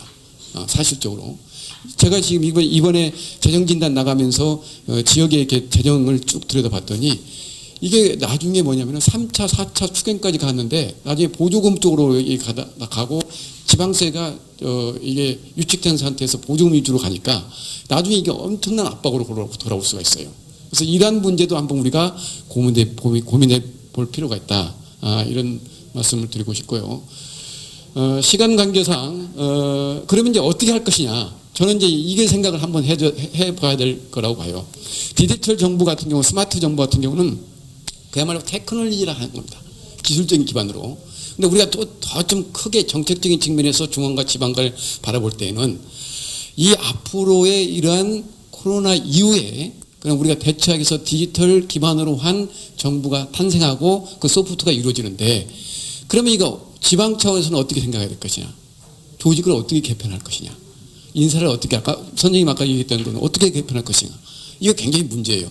저는 강조하는 게 아까도 지금 2시간 동안 앞에서 행안부에 그 발표를 하고 나왔는데 지금 실제적으로 보면 중앙과 지방 관계에서 보면 우리가 실제적으로 많은 분권화, 연방형을 거듭하는 그런 분권화를 한다고 하고 있고 실제로 하고 있습니다. 그래서 상당히 좋은 지금 평가를 내릴 수 있는데 그렇지만 그 이면에 깊게 들어가면은 지방에서 측면에서 보면은 자치 조직권, 자치 행정권, 자치 재정권, 자치 입법권마저도 거의 제대로 보장되지 못한 현실에 있거든요. 그러니까 이러한 차원에서 어떻게 하면 이제 앞으로 이 조직과 권한, 중앙에서도 마찬가지입니다. 중앙에서 디지털 기반하고 이 코로나 이후에 행안부의 내에서도 과연 그 각각의 부서에 어떻게 빨리 적응하면서 조직을 어떻게 개편할 것이냐. 이것도 굉장히 중요한 문제예요. 두 번째, 지역 주민들을 어떻게 참여를 시킬 것이냐. 이 뒷부분에도 마찬가지입니다. 지금 그 요약해서 얘기하면 한마디로 시민의 의한, 또 시민을 위한 또는 시민을 의한 이런 거에서 플랫폼을 만들어 놓고 어떻게 하면 그야말로 지역 주민들이 스스로 판단하고 스스로 결정하고 스스로 실행할 수 있는 그런 맞춤형 그런 형태의 그런 정책을 개발하자. 이게 핵심이거든요. 근데 이 차원에서 과연 이러한 통치 구조를 이루고 있느냐. 이것도 상당히 고민할 부분이에요. 지금 현재 우리가 이게 지방 차원에서는 가장 큰 문제가 중앙 차원에서는 제왕적인 대통령 중심제. 지방 차원에서는 아주 제왕적인 강자치단체장의 통치 시스템을 가지고 있다는 얘기예요. 이것은 이번에 다행히 정부 개정법에서 주민의 그 투표로 해가지고 기관 구성을 다양화시키는 그런 근거를 마련했습니다. 근데 이것을 어떻게 하면 통치 구조를 우리가 자율적으로 그 지역에 맞게끔 통치 구조를 만드냐 이것도 우리가 고민할 필요가 있다.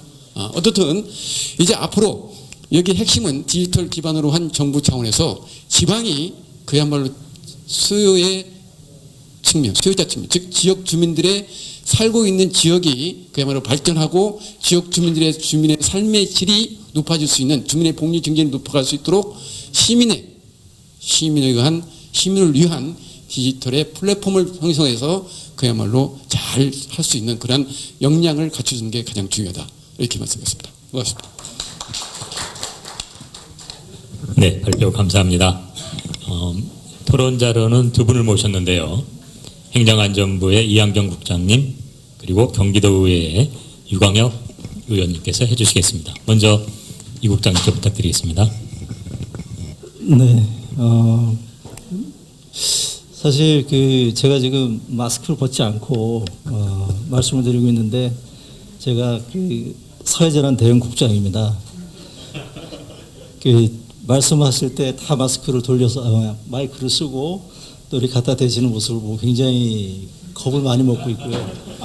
이 부분은 좀 앞으로 회의하실 때 좀 조심하셔야 되는 거 아닌가라는 생각이 들고, 우리 기존에 회의할 때 이건 당연한 모습이었는데 앞으로의 모습은 이래서는 안 됩니다라는 것을 강조드리고 싶고요. 포스트 코로나, 아마 코로나 이후에 우리의 삶은 여러분들이 지금 간과하고 있는 그 수많은 것들이 다 바뀌어야 되는 엄청난 변화를 수반할 수밖에 없는 그런 시대가 될 거라고 봅니다.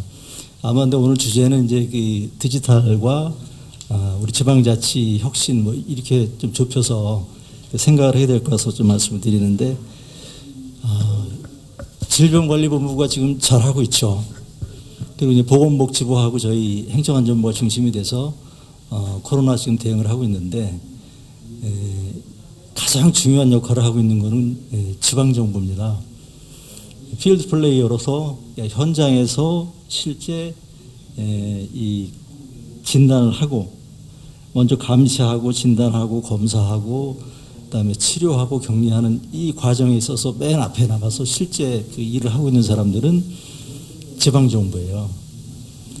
근데 저희가 지금 재밌는 게, 메르스 때는 굉장히 애를 먹었는데 이번에 굉장히 잘하고 있는 거는, 그때 지방정부도 그렇고 중앙정부도 그렇고 많은 공부를 했고 이번에 지방정부가 특히 더더욱이나 잘하고 있는데, 뭐 예를 들면 드라이브 스루 같은 경우도 사실 중앙정부가 만든 거 아닙니다. 그 지방정부가 만들었습니다.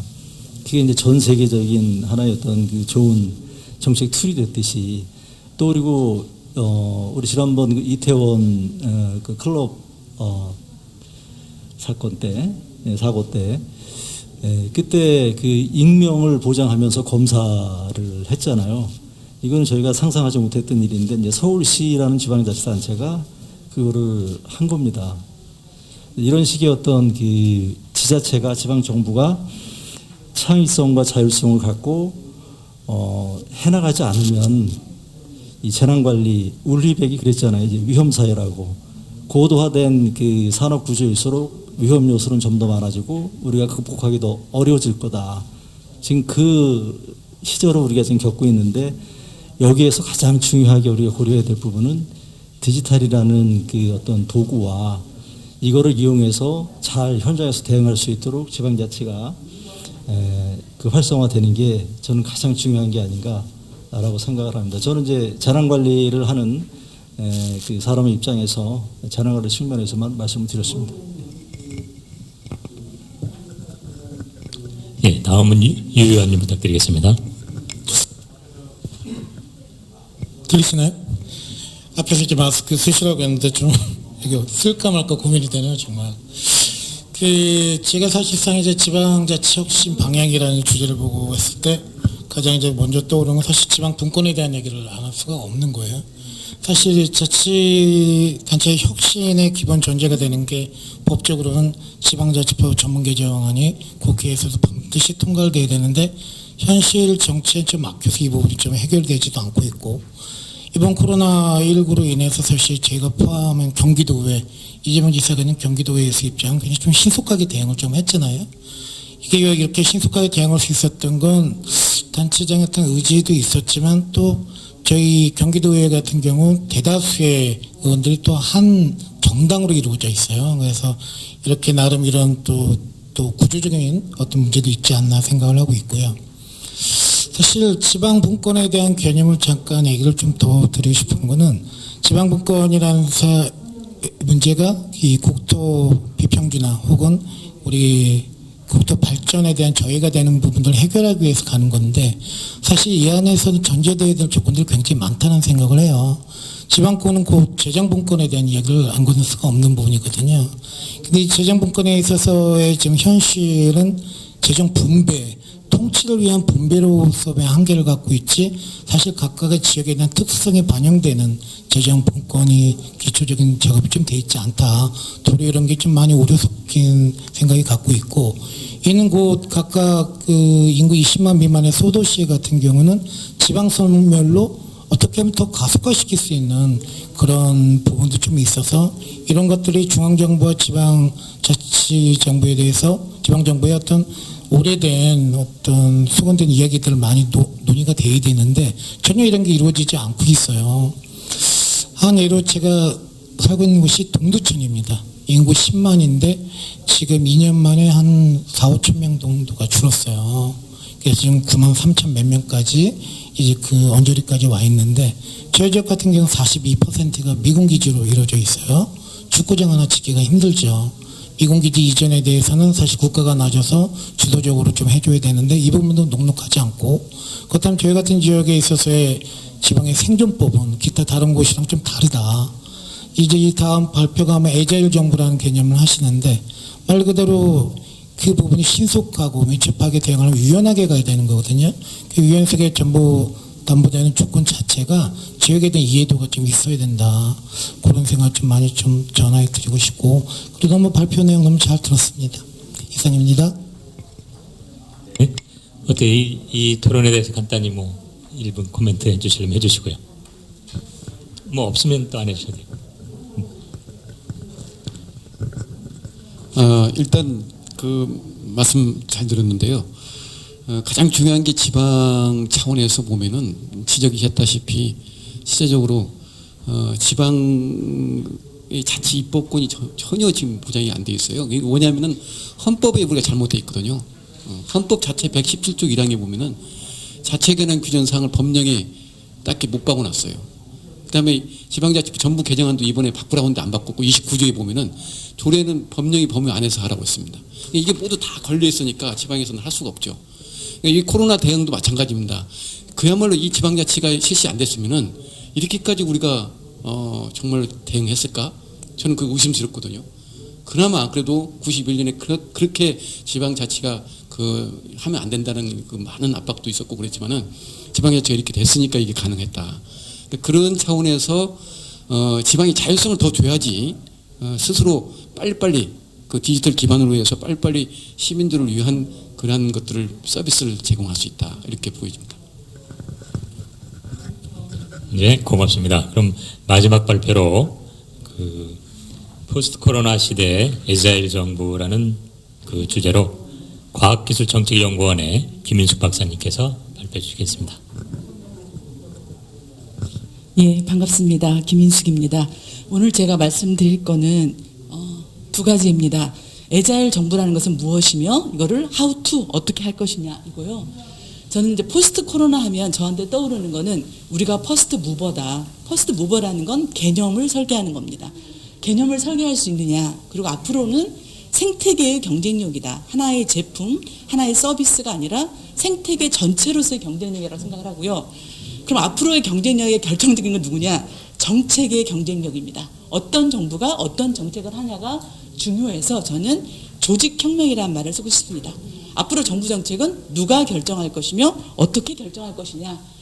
저는 이제 한국판 뉴딜을 보면서 디지털, 그린, 휴먼을 말하는데 이 세 개가 자체가 목적이 아닙니다. 이 세 개를 어떻게 연결해서 새로운 스마트 모빌리티 서비스를 만들어낼 거냐가 관심 있는 겁니다. 그래서 요 세 개를 관통하는 모빌리티 서비스, 세 개를 관통하는 바이오 헬스, 요거를 관통하는 새로운 디지털 서비스를 만들어내야 된다라고 생각을 하고요. 지금까지는 정부는 누구를 위한다고 말을 많이 했습니다. For the government죠. 이제 제발 by the people이 스스로 결정하게 해달라 이렇게 말하고 싶습니다. 그래서 이제 그러면 애자일 정부라는 건 뭐냐? 우리가 이제 애자일 기업, 애자일 조직, 애자일이라는 말을 많이 씁니다. 기업 조직에서 많이 하는데 정부도 애자일 해야 된다. 그럼 애자일은 뭐냐? 기민하다, 빠르다, 정리한다. 그래서 저는 애자일을 살아있는 정부냐, 정부가 살아있느냐라고 말하고 싶고요. 지금까지의 정부는 디지털도 마찬가지로 아직까지도 파이프라인에 머물러 있습니다. 우리의 정부 정책은 어느 부처에 무슨 과가 담당을 하죠. 더 이상 이건 안 되겠다. 파이프라인 정책은 수직으로 내려가는 겁니다. 꽂히는 겁니다. 부처의 담당 과가 하고 있는 거죠. 이걸 넘어서서 이제는 부처의 과가 아니라 모든 부처가 들어가면서 주제별로 워킹그룹이 돌아가는 방식으로 정책을 펼쳐야겠다. 그래서 지금 저는 생각이 아까도 참 재밌는 질문했는데 우리가 한국판 뉴딜에 대한 개념 정의가 있느냐. 개념 정의를 하면 관련된 사람들이 합의를 해야 됩니다. 합의한 정의가 있느냐 저는 없다고 생각합니다. 이 합의한 정의를 원 보이스로 낼 수 있느냐. 그러니까 하나가 아니라 지속적으로 나올 수 있냐. 이 구조가 있냐라는 거죠. 그래서 저는 아직 이 구조가 없다. 관련된 모든 사람들이 모여서 현재의 개념에 대해서 정의하고 합의하고 계속해서 업데이트하는 구조가 없다라고 생각을 합니다. 그래서 저는 이제 예를 들면 하나의 사례만 들어보겠습니다. 디지털 바이오 헬스. 지금 관련된 모든 이해관계자가 많지 않습니까? 저의 핵심은 여기서는 의료 수가라고 생각합니다. 의료 수가와 코드 번호를 부여하는 것입니다. 이걸 누가 하죠? 그 사람들이 정당성이 있나요? 저는 없다고 생각합니다. 과거에는 의료 수가를 정하는 전문위원회가 가능했어요. 지금은 내가 스마트 글러브를 만든다. 재활용을 위한. 이거를 왜 의료 수가로 들어가야 되고 왜 코드 번호를 이 사람들이 줘야 됩니까? 코드 번호를 부여하는 것에 유연성을 넣어야 된다. 강약에 따라서 달라야 된다. 수가를 결정하는 과정이 좀 더 투명해야 되고 유연성이 해야 된다. 이 부분을 얘기해야 됩니다. 그럼 누가 결정할 거냐 이거를. 어떻게 결정할 거냐 이거에 대한 고민입니다. 그래서 저는 디지털 바이오 하면 지금까지는 이렇게 수직으로 들어갔죠. 의료가 됐건 제약이 됐건 기기가 됐건 뭐가 됐건 이제는 이걸 관통하는 시큐리티 바이 디자인이다. 보안을 아예 설계 단계부터 들어가라. 근데 이제는 지금까지는 정책을 기술 중심으로 합니다. 무슨 인공지능 기술이 중요한 게 아니고요. 밸류가 나오느냐가 중요해요. 밸류 베이스드한 밸류 네트워크를 만들어내고 있느냐. 세 번째는 이 모든 것들이 인터오퍼랩으로 한 거냐. 상호환적인 거냐. 이 세 개를 검토를 해야 됩니다. 이 세 개가 동시에 돌아가야 되는 거죠. 어느 하나가 돌아가면 안 돼서 이 사람들이 다 한 자리에 모이라는 거예요. 한 자리에 모여서 지속적으로 토론하면서 답을 내놓으라는 겁니다. 이 답을 그렇게 말하고 싶고요. 그래서 그럼 정책 플랫폼이라는 건 뭐냐면 이 사람 다 모이는 거죠. 관련된 바이오, ICT 이렇게 다 모여라. 다 모여서 니네가 원하는 정책이 뭐냐. 합의해와라. 합의해오는 것부터 해주겠다. 이렇게 말하는 겁니다. 지금 의사들이 싸우는데 얘네 의사하고 간호사만 부르면 안 되고요. 20명, 30명을 한 자리에 부르라는 거예요. 그럼 우리가 여기서 목적은 뭐죠? 디지털 바이오 헬스의 산업 입지 경쟁력을 올리는 게 우리의 목표입니다. 둘이 싸우라는 게 아니에요. 전체 디지털 서비스가 세계 시장에서 2%를 넘어서게 만들라는 겁니다. 우리가 2% 한계가 거쳐 있거든요. 그럼 세계 시장의 포지셔닝을 잡아라. 뭐가 우선순위냐? 너희부터 잡으라는 겁니다. 이거. 근데 지금은 택시와 우버만 싸우게 만드는 거예요. 우리 정책이. 의사와 이것만 싸우게 만드는 거죠. 전체 그림이 안 나오는 거죠. 지금 현재 전체 그림을 다 모여라. 그래서 모빌리티 같은 것도 이제 다 같은 논리죠. 이렇게 만들라는 얘기입니다. 제가 아쉬운 거는 전 독일에서 공부했는데 모빌리티 하면은 독일 사람들이 한국을 부러워해요. 니네는 자동차도 잘 만들지, ICT도 잘하지, 배터리도 다 잘하는데 우리 뭐가 안 되죠? 한 자리에 모여본 적이 없는 겁니다. 여전히 우리는 자동차 산업으로 접근을 해요. 수소 자동차, 자율 자동차, 전기 자동차로 접근하고 있는 거예요. 모빌리티 애저 서비스로 접근을 해야 되는 겁니다. 모빌리티를 애저 서비스로 접근을 해야 돼요. 서비스로 접근한다는 건 다 모이라는 겁니다. 다 모여서 우리나라가 모빌리티의 산업 경쟁력이 뭐냐, 세계 시장에서 어디를 잘하고 있는 거냐, 틈새가 뭐냐, 뭐부터 해야 되는 거냐, 이 결정을 하는 겁니다. 그래서 저는 이제 하우트인데요. 이건 그냥 넘어가겠습니다. 이렇게 다 연결된다는 거. 저는 이것만 인정하라는 거예요. 정부가 제발 나 못한다라고 손 좀 들으라는 거예요. 정부 제발 그만 좀 해라. 디지털 정부 잘한단 말 좀 하지. 이제 나 못한다를 손 인정하라. 나 못한다. 왜? 능력이 없어서 못하는 게 아니고요. 너무 빠르고 복합적인 이것 때문에 누구도 모른다라는 걸 인정하라. 아무도 모른다라는 걸 인정해라. 인정을 해야만이 모인다. 그래서 모이게 만들어서 열린 혁신이 애자이라는 것이 개인이 아니라 정부도 계속적으로 들어라 라는 거고요. 선언문이고요. 그래서 정책 연구를 이제 하는데 저는 하나만 이제 정책 연구를 지금까지 위원회 뭐 하면 무조건 위원회부터 만들어요. 제발 그만 좀 해라. 위원회 FGI 막 다 하는데 아예 관련된 사람을 다 한 자리에 불러가지고 자 니네부터 결정해봐. 그래서 정책을 설계할 때부터 이 사람들 의견을 들으라는 겁니다. 설계할 때부터 그 작업을 해달라는 거고요. 이건 이제 넘어가겠습니다. 그래서 이런 식으로 이제 직업 훈련 같은 경우도 우리가 이제 막 돈을 2조 이상을 쓰고 있는데 이 돈이 다 어디로 가느냐? 그냥 학원한테 가는 거야. 학원으로. 이 돈이 제대로 돌기 위해서는 이 사람들 정부 정책 탑다운도 있고 이쪽에서 바텀으로 들어가면서 아까 말한 플랫폼에서 막 계속 논쟁이 되는 그런 구조로 정책을 설계했으면 좋겠다. 그래서 지금은 사실은 우리가 한국판 뉴딜이잖아요. 한국판 뉴딜이면은 뉴딜은 협상을 뜻하는 거거든요. 이 모든 구조가 한바탕으로 논의가 돼야 됩니다. 이게 뭐 따로따로 갈 수가 없는 거예요, 이게. 그래서 새로운 서비스 기준으로 모든 것이 연결되면서 스스로 결정하는 구조로 가야 된다고 말하고 싶고요. 인공지능도 마찬가지예요. 우리는 인공지능 하면 인공지능 기술을 막 플랫폼을 얘기하고 있는 거예요. 독일은 인공지능 하면 이렇게 부르는 사람들이 이 사람들입니다.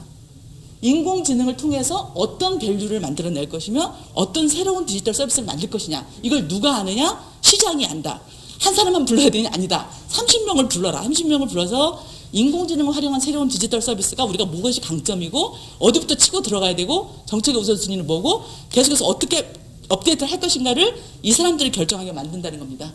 예, 여기까지가 되겠습니다. 고맙습니다. 예. 예, 발표 고맙습니다. 예, 이번 발표에는 두 분의 토론자를 모셨는데요. 먼저 성균관대의 이종관 선생님, 홍익대의 임지한 선생님 두 분입니다. 먼저 이종관 선생님께 부탁드리겠습니다.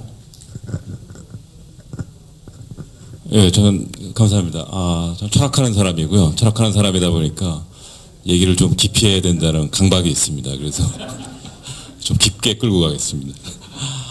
에자일 가버먼트에 대한 논의 상당히 좋고요. 지금 뭐 우리가 기술적인 인프라스트럭처도 잘 갖춰져 있고 그런데 가장 중요한 그 휴먼 인프라스트럭처가 아직 없어서 큰 문제인 것 같습니다. 그러니까 최근에 이제 뭐 디지털 테크놀로지를 통해서 여러 가지 문제를 해결을 해왔지만은 한편으로는 우리가 에자일 정부를 이루기 위해서는 기본적으로 우리가 생각해야 될 것이 일단은 사회 곳곳에 인스피레이션이 있다라는 걸 인정을 해야 되죠. 소위 말해서 이제 독일 사람들이 얘기하는 로컬 인스피레이션. 그 전까지는 엘리트들만 인스피레이션 갖고 나머지는 그냥 포퓰리즘 어쩌고 하면서 그들을 무시해 왔는데 사실은 그들이 속해 있는 실존적 상황에 대한 어떤 지혜는 그들이 가장 잘 알고 있다는 것을 인정을 해야 되고 그 다음에 두 번째는 이것을 하나의 합의로 이끌어내는 능력이 있어야 되는데 우리는 과거 민주화를 통해서 로컬 인스피레이션에 대한 존중은 어느 정도 된 것 같아요. 그런데 이걸 합의로 이끌어내는 능력이 지금 없기 때문에 이 에자일 가버먼트가 굉장히 그 고난을 겪고 있는 것 같습니다. 왜냐하면 아주 기민한 컨플릭트가 엄청나게 지금 일어나고 있잖아요. 그래서 사실은 우리가 솔직히 얘기해서 기성세대는 그 능력을 갖추지 못하는 것을 인정을 해야 되고 그럼 이걸 교육을 통해서 해야 되는데 소위 말하는 이제 포스트 코로나 이후의 세대들을 우리가 마스크 세대라고 그러잖아요. 이 마스크 세대들이 갖고 있는 큰 문제점은 아까 뭐 잠깐 우리 오강탁 그 박사께서 할 때는 그 개인과 뭐 공동체 의식이 강화될 것이다 그랬는데 사실은 그렇지가 않죠.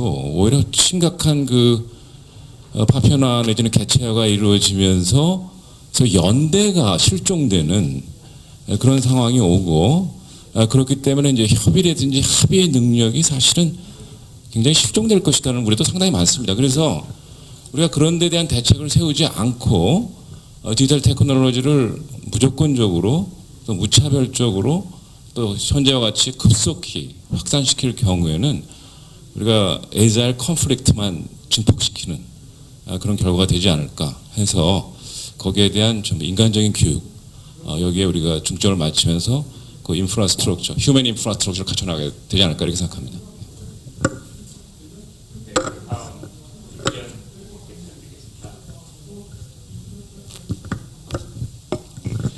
예, 홍익대학교에서 미학 강의하고 있는 임지연입니다. 아무래도 정책 관련한 전공은 아니기 때문에 그리고 또 옆에서 말씀하셨듯이 네, 저도 철학 기반에서 미학 전공을 하고 있기 때문에 이제 세부적인 정책 관련된 질문을 드리기보다는 이제 전반적으로 코로나 이후로 우리 사회 체제 자체가 디지털 중심으로 전환되고 있는 그 국면에서 좀 챙겨봐야 할 것들이 무엇인가라고 하는 점을 중심으로 좀 얘기를 하도록 하겠습니다. 아무래도 이제 올해 들어서 강의할 때에도 강의 방식도 많이 바뀐 모습이었거든요. 그러니까 1학기 시작되기 한 뭐 일주일 전까지도 대면 강의를 하느냐 아니면 온라인 강의를 하느냐라고 하는 것이 학교에서 결정이 되지 않을 정도로 굉장히 큰 혼란이었었는데요.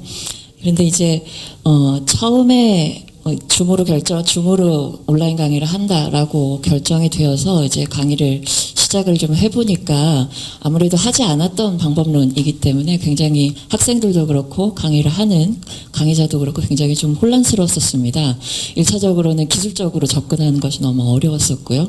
그리고 2차적으로는 온라인상에서 우리가 소통하는 방법이라고 하는 것을 익힌 적이 없기 때문에 이걸 어떻게 우리가 실제 대면에서 만나서 이야기할 때만큼 정도까지는 안 되더라도 최대한 그것을 컴프로치 할 수 있을 만큼 소통을 할 것인가라고 하는 문제가 분명히 있었거든요. 그런데 이제 1차 처음에는 굉장히 좀 어렵고 좀 어떻게 적응해야 될지 혼란스러운 면이 분명히 좀 있었지만 한 몇 주 정도 진행을 해보니까요. 온라인 강의 자체가 가지고 있는 장점 같은 것들도 나름대로 좀 발견이 됐었습니다. 예컨대 성격이 좀 내향적인 친구들은 대면 강의를 했을 때 그렇게 자기 표현 같은 것들을 잘 못하기 때문에 강의자한테 아니면 선생님들한테 가까이 다가오지를 못하거든요. 그래서 질문 같은 것도 잘 못하고요. 그런데 아무래도 온라인상으로 수업을 하다 보니까 피드백을 항상 받게끔 하는 그런 구조를 만들어 놓고 학생들이 글이든 아니면 채팅을 통해서든 의사표현을 하도록 지도를 하니까 오히려 내향적이었던 친구들도 훨씬 더 많은 의사표현을 하고 그에 따른 질문과 답변을 주고받을 수 있었던 그런 경험도 있었습니다.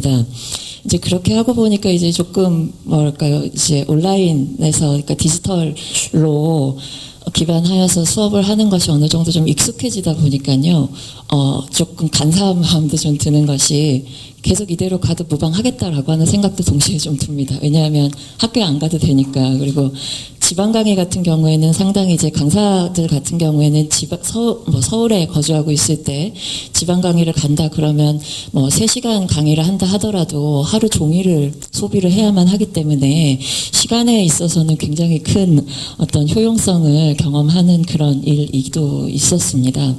그래서 이제 1차적으로 뭐 긍정적인 것, 부정적인 것 어느 정도 좀 경험을 하긴 했었는데 끝나갈 때쯤에는 저는 어느 정도 50% 이상, 그러니까 60% 정도는 좀 좋은 점수를 줬었어요. 그런데 한편으로 좀 마음이 완벽하게 내가 답변을 할 수가 없다라고 남았던 거는 아무래도 디지털 기반에서 온라인 상으로 수업을 하고 평가를 하려다 보니까 모든 정보가 학생들의 모든 정보가 일단은 정량화되어야만 해요. 출석을 어느 정도 했는지, 점수를 객관식 점수를 어느 정도로 땄는지 하는 것들. 그런데 이제 실제로 대면 강의 현장에서는 그런 정량화되지 않는 학생들 개개인의 어떤 개성이라든가 특성 같은 것들이 분명히 수업 진행하는 데에 영향을 분명히 주거든요. 그러니까 공부는 잘 못하더라도 수업 분위기를 좀 즐겁게 만드는 친구들도 있고, 그리고 뭐 공부를 잘해서 이제 다른 학생들에게 자기가 갖고 있는 것을 더 나눠줄 수 있는 그런 친구들도 있고, 그러니까 각자 가지고 있는 개성이라든가 성격 그리고 어떤 분위기라고 하는 그런 비언어적이고 비정량적인 측면이라고 하는 것이 이 디지털 기반한 수업 내지는 체제에서는 온전하게 살리기가 조금은 어렵다라고 하는 생각이 좀 듭니다.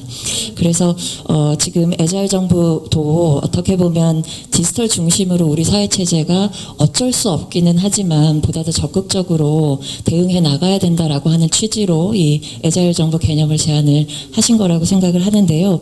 이제 그럴 때일수록 디지털 기반을 해야 할 때 우리가 반드시 챙겨야만 할 것은 뭔가라고 하는 것을 한번 생각을 해봤으면 좋겠어요. 그게 어떤 비언어적인 부분, 그리고 비정량적인 부분, 그리고 완전하게 어떤 계산으로 숫자로 완전히 다 처리될 수 없는 그런 부분들도 분명히 있다라고 하는 점을 염두에 두고 이 개념을 발전시켰으면 좋겠다라고 하는 생각입니다. 네. 예, 감사합니다. 저는 오늘 제가 마지막 발표여가지고 오늘 발표 못할 줄 알았거든요.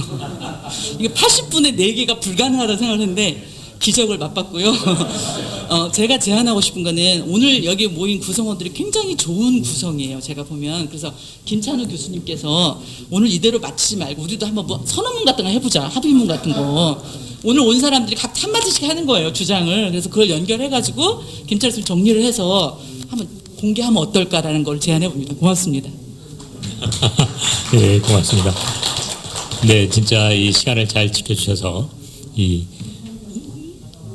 아마 주어진 시간보다 한 7분 겨우 이제 넘겼는데요.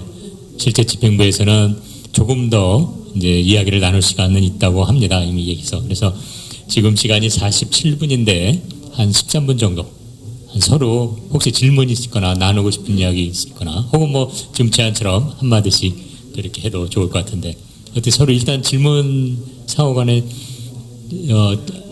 네.